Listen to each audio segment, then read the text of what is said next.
With Envirowash. We're here at the United Daughters of the Confederacy building. This is one of the properties that we've washed and restored. We did a light, mild detergent wash on this building. Everything we use is environmentally safe and does not take away from the historical value of the property in any way.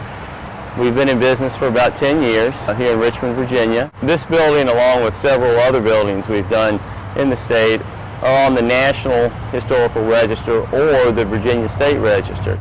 If you have a historical property, whether it's residential or commercial, we'd be happy to look at it, evaluate it.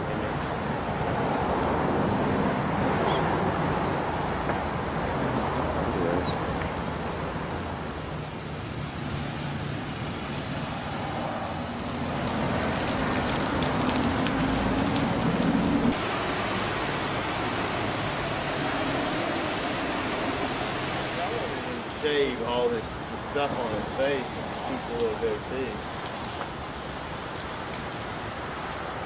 Me and Mom like it all shaved up.